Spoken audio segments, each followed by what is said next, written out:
재활 성공 확률이 단 7%다. 7%는 정말 작은 가능성이잖아요. 딱 정말 한 가지였던 것 같아요. 그냥 한 번 더 그 마운드에 올라서자. 딱 하나의 생각만 가지고 재활하면서 버텨냈었던 것 같아요. 정말 해주고 싶은 얘기는 도망 다니는 투구를 안 했으면 좋겠다. 처음부터 정말 그냥 승부해가지고 뭐 안타를 맞던지 이런 게 결과가 나오면 상관없는데 자기 공을 믿고 좋은 투구를 해줬으면 좋겠습니다. 국가대표 은퇴라는 결정을 내리기까지 어떤 고민이 있었는지도 살짝 좀 들어보고 싶습니다. 전혀 없었어요. 전혀 없었어요. 네.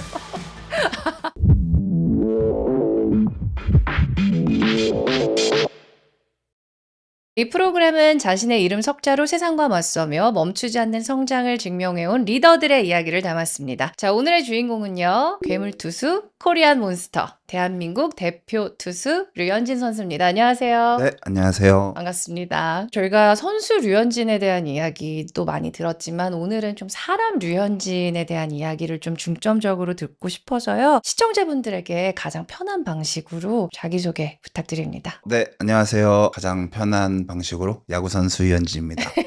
역시나 약간 류현진 선수와 야구는 좀 뗄 수 없는 그런 관계네요. 그렇죠. 아무래도 제 이름은 그냥 앞에 그냥 야구선수가 따라다니는 것 같아요. 시간을 좀 되돌려 보면은 처음 야구를 접했을 때가 있었을 거 아니에요. 혹시 그때가 기억나시나요? 네, 기억나요. 정말 처음 야구했을 때는 학교 운동장에서 테니스 공 야구, 테니스 공이요? 동네 야구를 먼저 했었죠. 집 주위의 형들하고 그렇게 야구를 입문이 시작됐었던 거고 그 이후에 이제 정식으로 야구가 하고 싶어져서 전학하면서 초등학교 야구를 시작하게 된 것 같아요. 그럼 혹시 내가 이 야구를 평생 하고 싶다. 그 순간이 혹시 기억나시나요? 그렇게 결심하게 된 계기에 대해서도 좀 듣고 싶어서요. 처음 시작했을 때부터 너무 하고 싶었었고 너무 재밌었었고 근데 또 부모님의 허락도 필요했었던 상황이었는데 흔쾌히 허락해 주시면서 제 꿈이 그때부터 시작됐던 것 같습니다.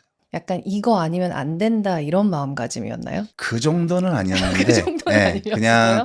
야구 해보고 싶어요 라고 했었는데 처음에 어머니는 살짝 반대하고 아버지는 찬성이었었는데 어머니가 이제 좀 설득을 당하셨군요. 아버지의 설득을 당하셨던 것 같아요. 그때 만약에 조금이라도 반대를 심하게 하셔서 류현진 선수가 야구를 안 했더라면 좀 생각만 해도 아찔합니다. 아마 많이 반대했어도 했을 것 같아요.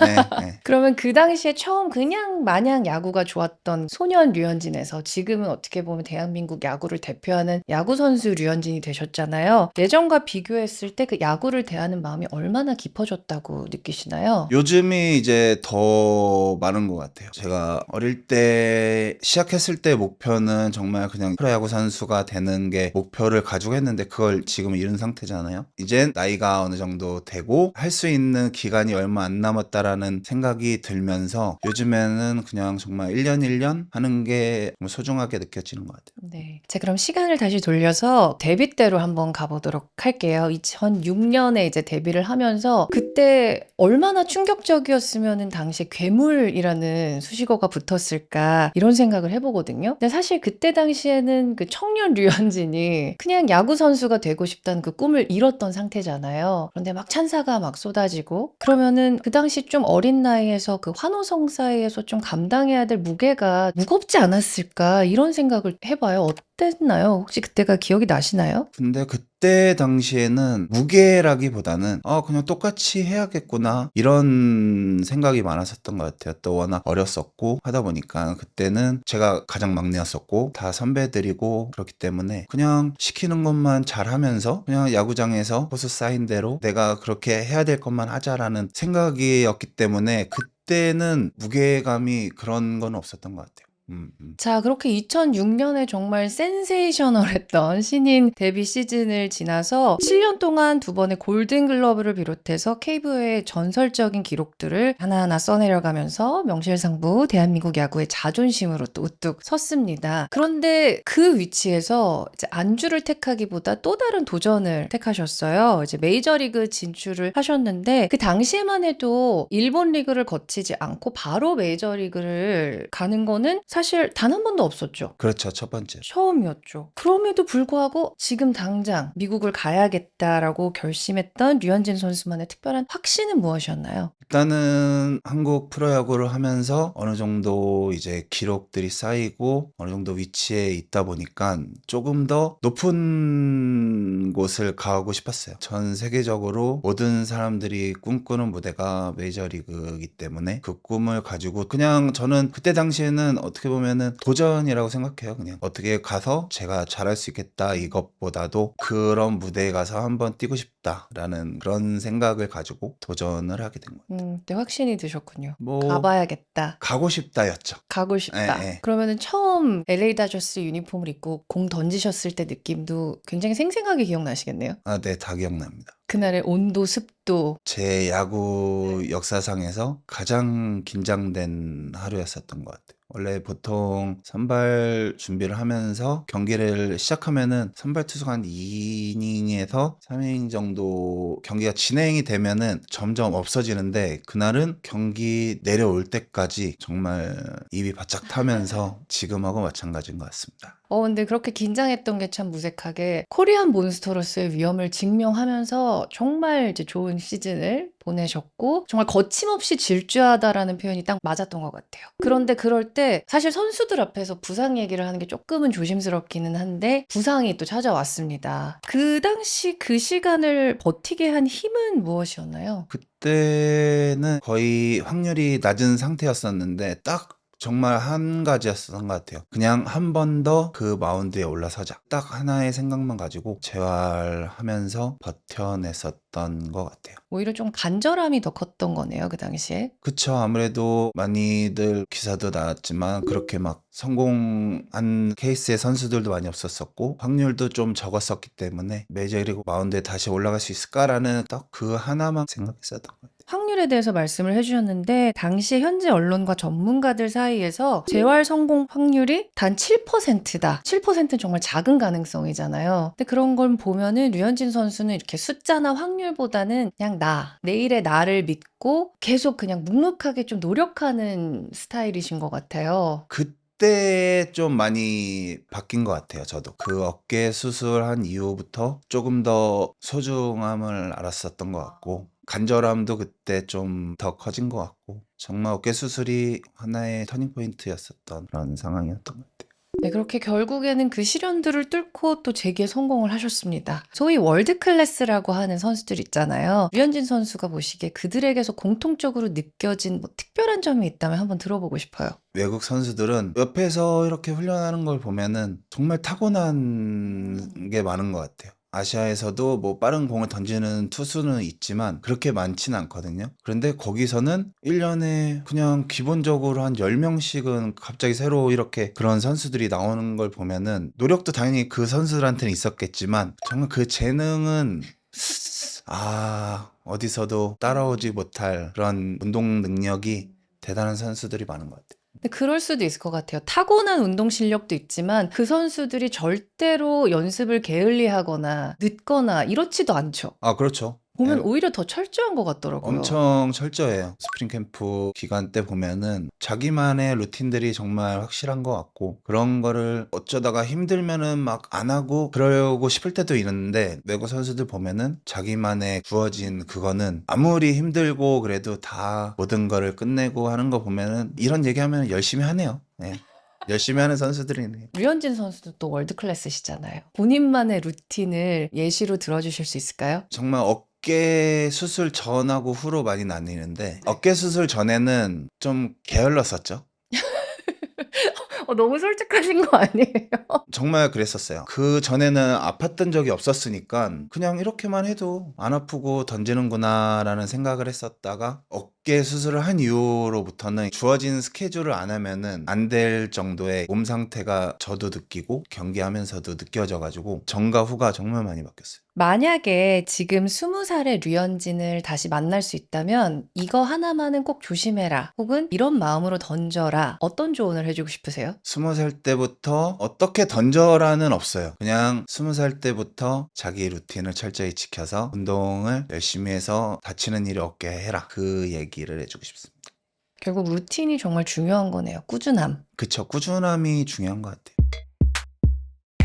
자, 이렇게 메이저리그에서 버틸 수 있는 기회가 분명히 있었음에도 불구하고 결국에는 또 하나 이글스로 돌아오셨습니다. 자, 그리고 류현진 선수의 복귀를 마주한 대전 팬들이 정말 많이 우셨던 걸로 기억을 해요. 약속을 지킨 에이스. 돌아왔다. 다시 대전으로 돌아오셨을 때 어떠셨나요? 저도 너무 기쁘게 돌아왔고, 제가 미국 가기 전에 저희 하나 팬분들하고 한 약속을 지킨 것 같아서 마음속에 있었던 그것도 편안해졌고, 너무 많이 반겨주셔서 그냥 감사했었던 것 같아요. 그때 들었던 함성 소리가 또 달랐을 것 같아요. 메이저리그 처음 갔을 때 함성 소리와 데뷔 처음 했을 때 그 함성 소리와 이제 한화 이글스로 돌아왔을 때 함성 소리. 그쵸. 아무래도 한국 돌아와서가 팬분들의 함성 소리가 더 컸던 것 같고, 제가 처음 시범 경기를 복귀해서 시범 경기를 하러 부산에 갔었었는데, 부산 팬분들도 박수를 쳐주시더라고요. 그래서 좀 또 새삼 놀랬었던 것 같고, 저를 그냥 상대팀 선수가 아닌 야구선수 유현진으로 복귀를 맞아주시는 것 같아서, 그것도 또 다른 방법으로 너무 좋았었던. 자, 그런데 또 2025년 가을 정말 뜨거웠잖아요. 그냥 오렌지 비트로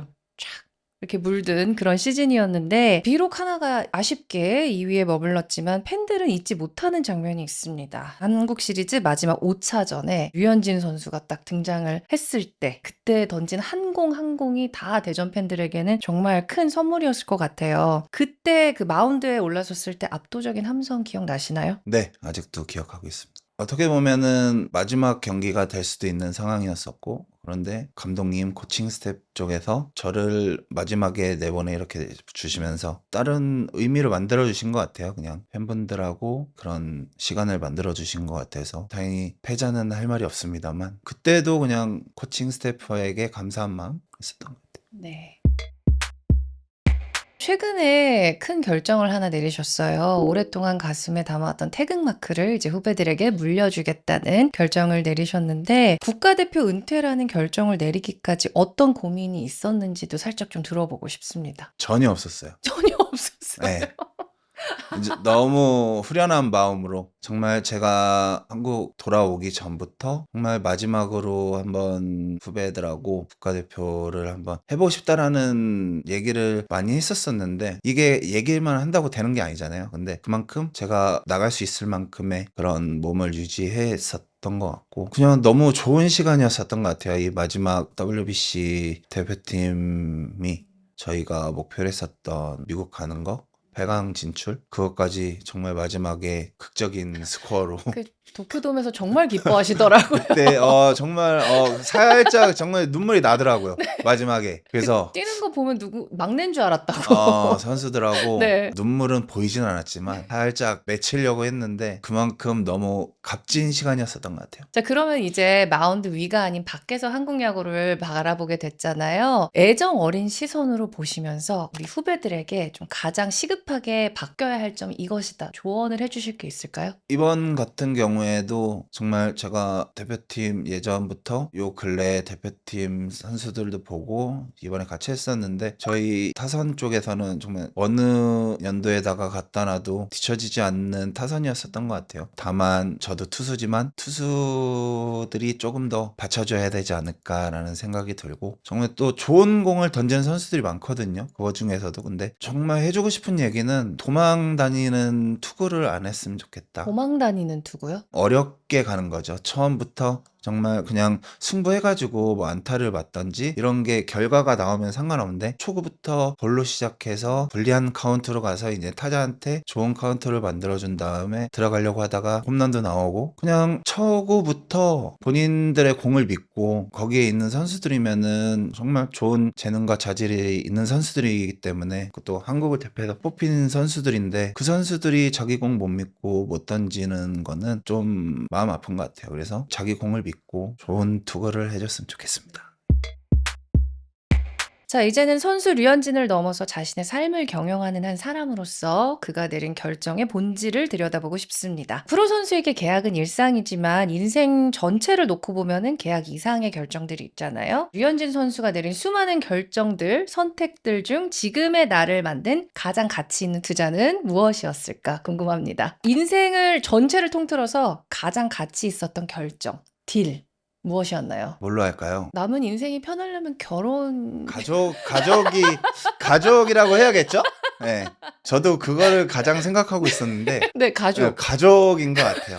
예. 결혼과 가족. 네. 한 가지 후회가 있다면 왜 더 빨리 하지 않았을까? 이 행복한 걸. 시기는 좋았었던 것 같아요. 시기는 저도 그렇고 제 와이프도 그렇고 시기는 너무 좋은 시기였다라고 생각이 들고 아이들까지 생기면서 지금 이런 가정을 꾸리는 게 류현진의 최고의 딜인 것 같습니다. 그러면 가족 말씀하셨으니까 그걸 제외하고 다른 게 또 있을까요? 미국을 가기로 했다라는 뭐 결정이라든지 아니면 마음가짐의 변화도 좋고요. 딱히 없네요. 그럼 역시 결혼밖에 네. 없다. 결혼과 가족. 정말 현명하십니다. 현명한 남편이죠. 네.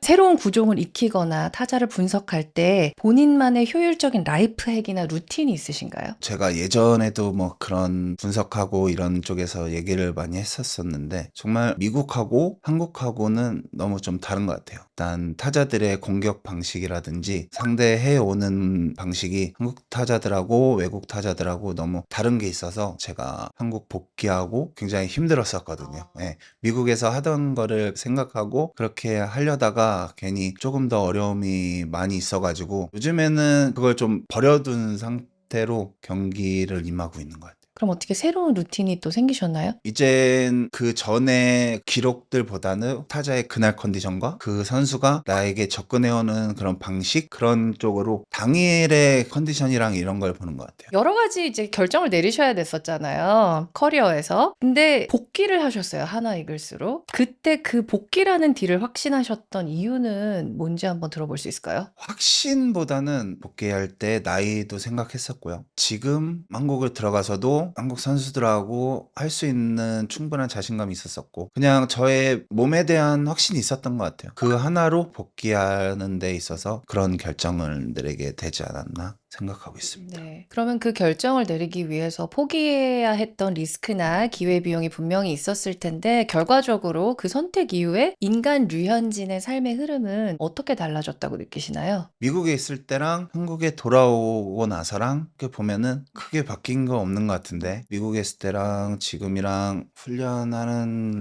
루틴이라든지 집에서 생활하는 거라든지 전혀 바뀐 게 없어요. 아무래도 오프 시즌에도 훈련을 계속 해야 되다 보니까 미국에 있을 때부터 똑같은 비시즌과 똑같은 시즌을 지금 계속하고 있기 때문에 달라진 건 없네요. 프로 선수에게 자산은 실력만큼이나 중요한 결과물이잖아요. LA 자조스 시절부터 지금까지 이제 쭉 살펴보면은 류현진 선수만의 자산 관리 원칙이 또 궁금합니다. 본인이 꼼꼼하게 데이터를 챙기시는 편인가요? 아니면 전문가 시스템에 전적으로 맡기시는 편인가요? 결혼하기 전까지는 전문가에게 많이 맡기었던 스타일인 것 같고 결혼한 이후에는 와이프한테 전적으로 맡기면서 저의 와이프가 다 하고 있습니다. 지금은 바쁘셔서 근데 투자는 잘 안 하시겠지만 그럼 전혀 개인적인 투자는 안 하시는 건가요? 그거는 저희 와이프한테 여쭤보세요.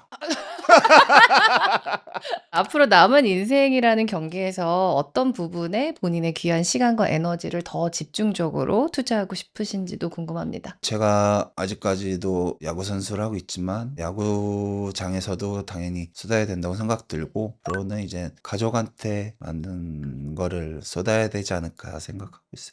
자, 다시 야구 이야기로 좀 돌아가서요. 나중에 야구 팬들에게 류현진이라는 이름이 어떤 수식어로 기억되셨으면 좋겠나요? 수식어라기보다는 류현진 하면은 한 시대에서 충분한 실력을 가졌었던 야구 선수다 그런 얘기만 들었으면 좋을 것 같아요. 사실 정말 많은 기록들을 세우셨어요. 메이저리그 평균 자책점 1위, 뭐 올스타 선발, 정말 눈부신 기록들이 많은데 개인적으로 가장 소중한 기록은 무엇일지도 궁금해요. 저는 올스타전 선발 투수인 것 같아요. 왜냐면은 한국인으로서 처음이었었고 한 시즌에 15개 팀에서 가장 좋은 선수가 먼저 던지는 거였는데 그거를 던질 수 있었던 자체가 그때가 가장 행복한 순간이지 않았나. 자, 오늘 류현진 선수와 많은 이야기를 나눠봤는데요. 마운드 위에서의 표정이랑 또 인터뷰를 나누면서 지으신 표정이랑 정말 다른 표정들을 또 많이 본 것 같습니다. 오늘 이렇게 인생의 결정과 가치에 대해서 이야기를 나눠봤는데요. 이거를 제가 못 물어봤네요. 이번 시즌 목표 한번 들어보고 싶습니다. 제 개인적인 목표는 이제 없어요. 제 개인적인 목표는 없고 작년에 아쉬운 마음을 올해는 꼭 마지막에 웃을 수 있는 그 목표 하나만 가지고 지금 선수들하고 열심히 하고 있는 것 같아요. 팀을 위해서 무조건적인 헌신을 하겠다. 약간 이렇게 들리거든요. 그렇죠. 멋있습니다.